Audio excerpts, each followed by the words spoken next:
What is going on, everyone? My name is Andy. Welcome back to another FPL video. In this one, I'm going to talk about wildcard teams for Game Week 6. So I'm going to start with a team that's more my style, the kind of thing that I would lean towards. Then I'm going to talk about a Salah and Haaland team, which I think is becoming more and more viable as the weeks go on. And actually, the team I've come up with, I quite like, and I'm a little bit jealous of it. I am recording this on Sunday morning before all the games in Game Week 5 are finished. It was the only time I was going to get to record a separate wildcard video. So obviously, things could change depending on injuries in the games later on. But I think it's fairly straightforward. I don't need to see those matches to know which players I'm going to pick. So let's get into it and talk about wildcard. So let's start with the defensive players, and it's probably no surprise that I've opted to go with both Raya and Gabriel, so a double up on the Arsenal defence. It's not ideal wildcarding into Newcastle away because we know how strong they can be, especially at home. But because you're wildcarding now, you don't have another one until the second half of the season. It's quite far away. You've got to make long-term decisions. And if you look at the Arsenal fixtures from Game Week 7 onwards, they're just really good.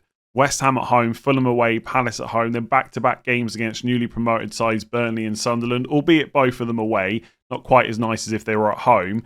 Then it's Spurs at home in 12. I mean, I'd happily play Raya and Gabriel in that fixture. Chelsea away in 13s, maybe their toughest game after Newcastle, up until, I don't know, Bournemouth away in 20 or Liverpool at home in 21. Like, I know you're paying a bit of extra money for Raya over like the 4.5s, but this season the 4.5s just don't seem that great. It's that consistency you're buying of clean sheets with Raya. And then Gabriel's not a defender that's going to pick up a huge amount of defensive contributions, although he can at times, but we know how much of a threat he is from set pieces. The only discussion, I guess, is it worth blocking yourself from double Arsenal attack? And things can change, of course, in FPL pretty quickly as well at times. I just don't see... Like, if I was wildcarding this week, I just don't see me wanting double Arsenal attack anytime soon. Like, I'm a Yorkeresh owner in my actual team, and I'm going to be checking the team sheet today to make sure he plays against Man City, because although I think he will start, there is that slight doubt there. Saka may be back from injury, but because they've got Madueke now, they don't need to play Saka 90 minutes week in, week out. And when Yorkeresh does play, he's almost certainly first choice penalty taker. So Saka doesn't have penalties either. Then you look at Eze on the left, Martinelli's there. Now, I suspect Eze will start the majority of games. There may be the odd game where Martinelli starts instead. At the very least, he's going to sub on. And you've got Trossard as well. So you've got all these options in that Arsenal attack at Mikel Arteta's disposal. It just weakens all of them as options. So the idea of having two, when you can just opt for two defenders from the best defence in the league, I'm not sure about that. And obviously, if you go for Raya and Gabriel, you can still pick an attacker. So it's not the end of the world. I just don't see double Arsenal attack being a major thing anytime soon, but like I said, that could change. Dubravka is the goalkeeper of choice, 4 million playing goalkeeper. Pretty much everyone's going to opt for him. If we get news that Perry at Leeds is out for a long time, then Darlow could be an option. But without that info, you just go for Dubravka. That's pretty straightforward. And then I've got basically defensive contribution monsters, because that is just the way to play FPL at the moment. And it might be that that changes at some point and we go for more attacking fullbacks instead. I spoke about this on, I think, at the Game Week preview last week. The reason that we're all looking at defensive contributions is not only because it's a nice route to points, but because there aren't those attacking fullbacks at the moment.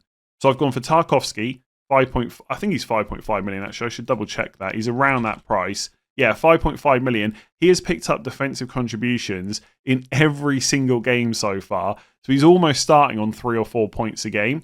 And you look at the Everton fixtures, West Ham at home in 6, Palace at home in 7. City away in 8 is not great, right? And if you're looking to bench boost that week, maybe Tarkowski's not the greatest option, but he'll get defensive contributions in that game, like almost guaranteed. And if you had to bench boost with him, it's probably not the end of the world, especially if the rest of the bench looks okay. Then Spurs at home fine, Sunderland away fine, Fulham at home fine, Man United away probably fine. Like, they're not necessarily all easy fixtures, but he's going to get you those plus 2 points. And he's got a bit of goal threat. And Everton pick up clean sheets. So I quite like him at 5.5. If you had a bit more money to spend, maybe you could go for Van Dijk. But I don't necessarily think that Van Dijk's a miles better option.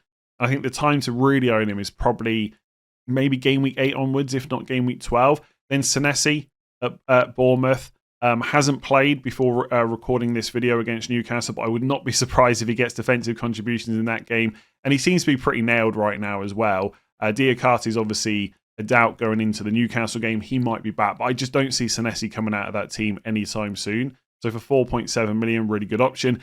then Joachim Andersen. And I know it's boring. You're going to see these players in so many drafts, but they're just the obvious picks. This is what I was saying when everyone wanted defensive contributions.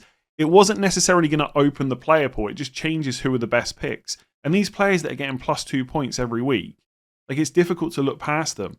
And they might not continue to do that. There will be the odd game where they don't get them, but they're going to be few and far between. And if you think about it like this, it's 2/3 of an assist, like nearly every week, for less than 5 million. Senesi and Joachim Andersen, it's difficult to turn down. For what it's worth, Joachim Andersen doesn't actually have great fixtures between 6 and 9, but from 10 onwards, again, they get pretty decent. And if you had to play him, it's not the end of the world. I know for my own team, I wildcarded in game week 4. My rough plan is just to not make defender transfers if I can. So I'm trying to get Gabriel in 7 potentially, but once he's in, my plan is just to not make a defender transfer until I get absolutely forced into it.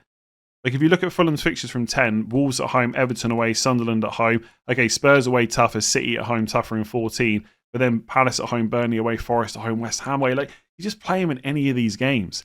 It's just not an issue whatsoever. And then I've gone for Richards from Crystal Palace, a little bit cheaper than the rest of their defenders. He also doesn't pick up defensive contributions as much as Senesi and Andersen, but you will get them quite often. You could also look at Van der Ven potentially from Spurs. I just think I prefer Senesi, Andersen and Richards. So you're going to see those players in tons of draft and for good reason. And then the double Arsenal defence just gives you that comfort that you can just play them in pretty much any game you want to. I should say, if you want to save a bit of money in your defence and put it into attack instead, then you can downgrade one of these defenders to a 4 million, like a Stev at Burnley or maybe Goodmanson at Leeds. I'd probably look to downgrade Richards of the 5 that I spoke about. But of course, if you want to save even more money, then get rid of like Tarkowski or Gabriel instead. Richards is good. I just don't think he's as good as Senesi or Andersen over the long term. And by the way, if you are looking to bench boost potentially in game week 8, which I think could be a good week for people, Burnley are playing Leeds. So whether you go for Goodmanson or you go for Rodon or you go for Estev, whoever it might be, they're good options that week. So in midfield, I've gone for Njai at 6.5 million. As I mentioned with Tarkowski, Everton's upcoming fixtures are pretty decent. The reason that I've gone for Njai over Grealish is 1, he's a little bit cheaper, 2, he's on penalties, and 3, he can play against Man City away in game week 8. Whereas Grealish is on loan, so he can't play in that fixture. Now, you could look at it and say, well, Man City away is tough anyway. I wouldn't expect many points, so I'll just bench Grealish that week. And that's fine. If you massively prefer him as a pick, then I would go for him. But there are scenarios, however unlikely, where you might by that point pick up 1 or 2 injuries or suspensions and need to use that Njai or Grealish against City away. And if you've got Grealish, he's not going to be available for you. So personally, I don't think Grealish is a much better pick at all, and I'd rather go for Njai because of the reasons that I mentioned. I've included Bruno Fernandes in this draft, which I know a lot of people are not going to like, but let me just tell you, it's your team, it's your wildcard. You do not have to pick Bruno Fernandes. You could opt to go for Mbeumo from Man United, or just go for a Foden, or even just go for a Kudus, Xavi Simons if you want to take the punt on him and hope that his minutes get better moving forward. They're all perfectly viable. It's your team. But I quite like Fernandes at that price point. Brentford away is a good fixture. Sunderland at home in 7 is a good fixture. Then you can decide what to do with him. If you get stuck with him, in my opinion, it's not a huge issue. No, he's always going to play. He will get attack and returns despite his positioning at times for Man United. He is on penalties. You never have to worry about him getting injured or being dropped or anything like that. Or because of his price point, you can pivot to other options. So I've set this up so you can go and get Salah if you need to, with kind of 2 or 3 transfers, something like that. So I quite like Fernandes. Look, Phil Foden, we'll see how he does against Arsenal, but whether he does well or not in that game doesn't matter. It looks like he's about to go on a run of matches and a run of starts, and he has looked good since he's come back in the team. It's Burnley at home this week. I would not begrudge anyone wanting to go for Foden instead, and then it's Brentford away in 6. So City's fixtures in 6 and 7 are quite similar to Bruno Fernandes. The only issue comes if Foden doesn't keep his place. Now, we're all looking at it right now. How can Pep drop Phil Foden, right? He's playing so well. They've got so many... I don't know. How does Pep ever drop players, right? He just does. And that's my problem with someone like Foden. And again, I just think with wildcard, you need to make those longer-term decisions. So I quite like Fernandes. He's on 5 points per game so far. And I said to FPL Harry on Twitter yesterday, he scored 2, 2, 10, 2, 10 in the first 5 game weeks. So he's blanked 3 times. And the 2 times he's returned, he's got 10 points. I think if he'd scored 5, 7, 2, 5, 7, people would be more interested in him because he would have returned in more games. But because that's not how the points have worked out, people are still like quite against him. But that's the beauty of him. When he does get a return, he's very good for bonus. I actually think Wirtz might be quite similar. I suspect when Wirtz actually gets an attack and return, he'll probably be on 2 or 3 bonus like straight away. We'll have to wait and see if that actually happens, but that's my theory. And yeah, Bruno Fernandes is the same. 1 goal, suddenly a 10-pointer. You think about Haaland, for example, the brace he got recently, like that's 13 points, which is really good. Bruno Fernandes gets 1 goal and he's on 10, not that far behind. That's the beauty of being a midfielder. So I'm not going to make the case for him anymore. Don't pick him if you don't want to, but I think he's fine to go for on wildcard. You never get any hassle with him in terms of minutes and stuff like that. Semenyo, I don't think I need to say too much. It'd be interesting to see what he does against Newcastle. I always like recording these videos sometimes before the matches have been played, because then you're not swayed by bias and stuff like that, although let me come on to Stack in just a minute. But yeah, Semenyo is good. You know, he might be on penalties even if Kluivert's on the pitch. If Kluivert doesn't get back into that 11, Semenyo looks like he's on penalties. He's just a good option at that price. And then it's hard to look past Reinders when he's got Burnley at home right in front of you. He also dropped in price last night, which feels crazy to me, to 5.6 million. Now, he's not going to get you defensive contributions that often, but he will chip in with the odd attack and return. You've got to set your expectations, right? After game week 1, there was this mad panic about him. He's not going to get you returns every other week, right? He's probably going to get you like 1 return every 3 to 4 games, I would say. That's probably what I would expect from him. But he's still fine for 5.6 million. And it looks like his minutes are pretty secure. If you wanted to go elsewhere, you've got like Tavernier at Bournemouth potentially. Even, I think, Jadon Anthony at Burnley. You could go for Dewsbury Hall, maybe, and go for 2 really cheap options. There's plenty of players around there. If Harvey Elliott starts for Aston Villa today, you could go for him instead. There's options, but Reinders with Burnley at home right in front of him feels quite nice. And then I've put Stack on the bench. Now, Dewsbury Hall, who I own, is already on 4 yellow cards. If you get now, the one he got yesterday, a little bit harsh, in my opinion. Apparently, he had been warned about, or the team had been warned about taking early free kicks. But like, have you ever seen a player get a yellow card for an early free kick? Seems kind of nuts to me, but that's what happened. But he's on 4, so 1 more he gets suspended. The other thing with Stack is, and I know this looks massively knee-jerk after the 15-pointer yesterday, if you look at his stats so far, per 90, he's running a 0.12 expected goals, 0.11 expected assists. Not that special, but he's 5 million, right? If you look at Reinders, who hasn't played against Arsenal, maybe he'll be amazing in that game. He's a 0.15 expected goals, 0.08 expected assists. So not that much difference between the two, but Stack's getting defensive contributions. He's not going to be a player like Senesi or Joachim Andersen that gets them pretty much every game. But he's already got them twice so far this season, I think, and he takes set pieces as well. So, obviously, I wish I'd gone for Stack on bench boost, but I kind of thinking right now, if you've got a choice between Stack and Dewsbury Hall, you probably just go for Stack. And also, Leeds got some okay fixtures coming up, like Bournemouth at home, Spurs at home, Burnley away, West Ham at home. It looks fine. And he's got defensive contributions twice, I think. So he got, 15 of them against Wolves and 13 against Everton. Didn't get them against Arsenal, Newcastle or Fulham, but he's not, like I say, he's not going to be a player that gets them every time. So he just looks like a good bench option to save some money and put it elsewhere. And then up front, it's 3 players that I think will be pretty popular this week. So João Pedro, Erling Haaland and Victor Gyökeres. Haaland doesn't really need too much discussion. He's one of the big reasons people are wildcarding in the first place. Obviously, there's other issues to fix as well. But Haaland with Burnley at home, captaincy, a lot of people want him. Brentford away in game week 7, captain that week as well. That's a very straightforward decision. Gyökeres, I'm not 100% sure would be in my draft if I was wildcarding. Not that I think he's a bad pick. I've got him in my own team, and I am hopeful he'll do well. I think he'll continue to start pretty much every game. It's just whether or not he keeps getting subbed early. Like, he was subbed off in the last 2 games before City, before the 70th minute. And I'm telling you right now, when the team sheets come out today for City versus Arsenal, I'll be checking them to make sure he's definitely there. Because I wouldn't put it past Arteta to start Marino or Trossard as a 9 instead of Gyökeres. I think he will start, and you could argue I'm just worrying over nothing, but I don't think it's completely out of the question. He's not Haaland, Fernandes, Salah levels of nailed, and for 9 million, maybe it's worth just spending a little bit less in that spot and putting money somewhere else instead. So I like him because of the fixtures Arsenal have got, and if he keeps starting and he can get to kind of 75, 80 minutes plus most games, then he's great on penalties, etc. But he's not a certainty right now. The reason that I've included him is, one, the Arsenal fixture's coming up, and if he does keep playing, then he's an excellent pick. But also, it's a nice pivot point. Like, him and Fernandes are kind of nice price points to move elsewhere. So, for example, if you wanted to get Salah back in this team without selling Haaland, you could maybe use Gyökeres and Fernandes as your jump-off points. Now, it's not a straight swap. You're probably going to have 3 transfers or maybe 2 transfers and be willing to take a hit. But if you went for Gyökeres, let's say your bench boost is out of the way, all the way down to someone like Mark Guiu at Chelsea, who, by the way, is 4.3 million now, you've only got to free up 0.4 million.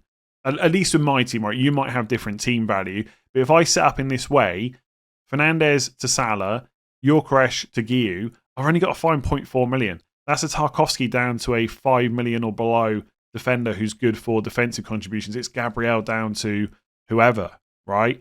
It's Reinders down to Dewsbury Hall and go for the Dewsbury Hall and stack double up, which doesn't look that inspiring, but you've got to make sacrifices, as we'll discuss in a minute, if you want Salah and Haaland. So I kind of like those price points. And these are the things you've got to think about when you're on Wildcard, because you're not going to have unlimited transfers again for quite a while. So Gyökeres would not be 100% in. I'm still not fully behind that pick, but I do think he's played well in the last couple of games. And I think he's the kind of player that Arteta needs to keep playing so they can all gel together, right? There's a reason he's been brought in by the club, and it's to play a lot of matches. And so you need to get him fired. He's got to play games for that. So I think he's fine. Just not 100% sure about it. Let's see what happens in the Man City Arsenal game later on. And then João Pedro, it's really getting difficult to ignore him. Not that many of you are doing that. His ownership's massive. I've still ignored him. But the injury to Delap means João Pedro is going to start number 9 most games. Like, the idea that Tyreek George or Mark Guiu or Neto is going to play a lot of minutes in that position, I don't see. And even if they do play another number 9, João Pedro can play number 10. I think he's just going to get used quite a lot. Can I guarantee you he'll never get benched? No, because it's Chelsea. I mean, Cucurella got benched recently, Tosin as well. But I think he's going to play most games until he can't any longer. And he looked good against Man United, despite the fact that Chelsea were down to 10 men. And maybe I have underestimated how good of a player he is. Maybe he is better than Nicholas Jackson in that number 9 position, which I was kind of semi-joking about, but not completely. So yeah, he looks good. And also, the reason I haven't gone for Palmer, which I probably should have spoke about, and another reason why João Pedro is so good, Cole Palmer's struggling with this groin problem, and apparently he's been struggling with it since before the Club World Cup. So we're talking months at this point. He came off around the 20th minute against Man United. Now, I think a lot of us at the time thought that maybe they were just being precautionary, because obviously they were down to 10 men, etc. But he felt his groin. And apparently he wasn't 100% going into the game. So not only is that good for João Pedro's minutes, but it also makes me less want Cole Palmer, because I don't have that confidence right now of how many minutes he's going to play, what game is he going to get a rest in, and stuff like that. And that's a problem when you're spending kind of 10.4 million. So I think for me now, my rough idea, sorry, I'm typing to get the Chelsea fixtures up. My rough idea with Palmer now is just to wait and see. Because when you really want him, I would say, is game week 9, which is Sunderland at home for captaincy. But that is on the 25th of October, 3 days after Chelsea play Ajax. Like, if you're going to rest him, when are you going to do it? You're going to do it in that Sunderland game, right? Now, if he comes, after this Man United game, he's not going to play against Lincoln in the Carabao Cup. Let's say he plays against Brighton and Benfica and Chelsea and Forest and Ajax, and he comes through their games without any issues. Okay, great, captain, Sunderland at home. If he starts getting benched in some of these games or subbed early, the confidence is just not there. So I don't think... I think had Palmer played against Man United and played 90 minutes, he'd be in this wildcard team instead of Bruno Fernandes. Easy decision. I don't know if you can go there right now. It's just not that confidence in his minutes. I mean, if you wanted to, it's easy, right? Gyökeres down to a cheaper forward, Bruno Fernandes up to Palmer. But again, that's another reason I like those two players, Fernandes and Gyökeres, for those price points. Because if you get to game week 9 and Palmer's an option, and you just want to keep Haaland, Gyökeres and Fernandes out to Palmer and a cheap forward is super easy. So I just wouldn't go there, I don't think. I just don't think we can be confident in his minutes, and I think he will have to be managed based on what we've seen so far this season. So yeah, that's the kind of team that I would go for. Is it perfect? Maybe not, but I think it's pretty good in most positions. And in most players, they're all nailed to start. Reinders, I don't know. In the back of my head, I'm always going to think he's maybe going to get benched at some point. Yorkresh, maybe. The rest of them, I'm not sure there's many benchings there at all. The alternative, of course, is just to start with the Salah and Haaland team and not have to worry about how you get Salah back later. And I've got to be honest, the more weeks we get through this season, the more viable I think this is starting to become. Not that it was ever terrible, but it wasn't my preference. And I still don't know if I would definitely go with this, but I'm getting closer to at least liking the idea. Because Cole Palmer, I've just spoken about, has got to be some doubts on his minutes going forward. Saka, if he's back for that Man City game, they've still got Madueke there. He's less important than maybe he has been in the past. Bruno Fernandes is not essential. Phil Foden might be an option in the short term. Who knows long term? There's not a huge amount of midfielders over 8 million that look amazing right now. So why not maybe start with a Salah Haaland draft? This is what I've come up with. I'll just read through it first of all. In fact, I'll just go through the players that I've changed from the other draft. So in goal, I've gone for Verbruggen at 4.5 million. I did try making this draft work with Raya in goal instead, but it's quite difficult. The 4.5 million options in goal are not ideal. Like Kelleher at Brentford is okay, but Brentford may struggle. We'll have to wait and see. Verbruggen, it's not nice to get him in for Chelsea away, but actually, when you look at the fixtures that Brighton have got afterwards, they're not too bad.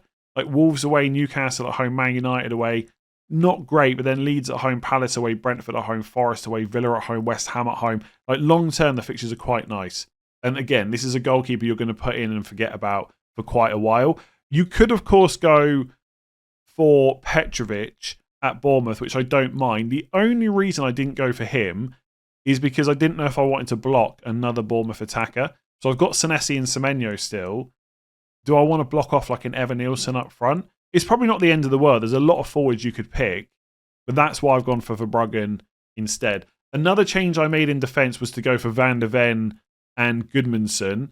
So Van der Ven instead of Richards, purely because he's got Wolves at home this week. But honestly, if you wanted Richards long term instead, you could just play Anderson against Villa away this week and he'll probably get you defensive contributions. But that's why I went with Van der Ven. And then Goodmanson instead of Tarkowski, that's just a money reason. You could go for Rodon at Leeds as well, or a Stev if you prefer a Burnley defender. But I think Leeds' defence will be stronger than Burnley this season, which is why I've gone the Leeds route. Salah in instead of Bruno Fernandes, Stack still on the bench. And then the other change I've made is Thiago instead of Yorkresh, because obviously you've got to make some sacrifices to have Salah. Now, Thiago, I'm not sure is my favourite option at that price, but he is at least still starting. But he did come off in the 64th minute in a game where, you know, Brentford are losing against Fulham. It's not necessarily ideal going forward. We also don't know if he's on penalties. If you've got the money to afford a draft like that, but a slightly more expensive forward, you've got Strand Larsen at 6.4. He was off the bench at the weekend, only for came on at half time, so played 45 minutes. He's basically going to start every game he's fit for, and he's probably on penalties as well. I think he's still really good for 6.4. Like, if I could go for this draft and afford Strand Larsen instead of Thiago, I think that's really strong. I think it actually looks really nice, and I'm a little bit jealous now that I don't have a Salah Haaland draft. But it's quite difficult to afford that, especially if your team value is quite low at the moment. The alternative options, if you don't want Thiago or Strand Larsen, is to go for someone like Muniz at Fulham, who has started the last 4 matches. There's always early sub potential with Raul Jimenez, but he's playing well. It's not showing up here that he scored a goal yesterday because it was ruled out, but it was a really nice finish. Beat Kelleher at his near post. And the fixtures, they're not great, but he's 5.5 million. Your expectations have to be fairly low. Or, and we're getting close to triple Leeds territory here, Calvert-Lewin played 90 minutes. Now, it's a bit knee-jerky because he scored and assisted. Part of the reason he did that is because he was playing against Wolves. But the fixtures are not bad, and he is their first choice number 9 now. And probably on penalties. If you're a Leeds fan, let me know in the comments below if I've got that wrong. I don't know who would take penalties there, but I think it would be him, because in pre-season, the talk was that Peru would be on penalties, and now Calvert-Lewin's in there instead. He's taken them before for Everton. I think he's probably on pens for 5.5 million and first choice. So he's an option as well. And obviously, if you go for Calvert-Lewin or Muniz instead of Thiago, that saves you 0.5 million. Maybe you can go and spend that elsewhere. Get a Romero instead of Van der Ven or whatever it might be. It's just a goalkeeper. Like, by the way, if you've used your bench boost already, you could go Thiago all the way down to Gio and have 1.7 million to spend. and then upgrade Verbruggen to Raya, but that means you're playing stack most weeks. Maybe that's not an issue. Or you can play 4 defenders. You know, this season, it's not like, at the end of the day, if you're going Salah Haaland, something has to give. And so playing 4 defenders some week, not an issue. Playing stack some weeks, not an issue either. So I think this is really viable and I would strongly consider it. Also, I think with this kind of draft, you're going to be able to save a lot of transfers. Obviously, players can get injured or suspended at any point, right? You can't help that. But in terms of what moves you might need to make over the next few weeks, you've already got the Arsenal players you're probably going to have in. You've got your City players. You know, you've got João Pedro ready for those good fixtures from Game Week 9. Unless Cole Palmer can prove his fitness, you're not necessarily going to need him. And by the way, if you need to pivot off later on, you just sell one of Salah or Haaland and you've got loads of money to spend elsewhere. So I think if you want to go for Salah Haaland, you've set up with the intention to roll for weeks. Like roll in Game Week 7, roll in Game Week 8, roll maybe in Game Week 9. And if not, you've got 2 free transfers in 9. So I think this is viable. I think Salah and Haaland drafts are becoming more and more viable. Basically, the reason for it is the other premiums just not being amazing options right now. So yeah, I quite like that. I'd be very tempted to consider that. It's just that third forward, especially if you still need to bench boost. I don't think it's a massive issue. I mean, my bench boost right now is on 9. I've only got Senesi to come. Whatever, I guess. It's not the greatest chip. Anyway, that's been quite a long video for a wildcard. If you enjoyed it, make sure to give it a like, hit that subscribe button, and I'll be back later for the knee-jerk stream.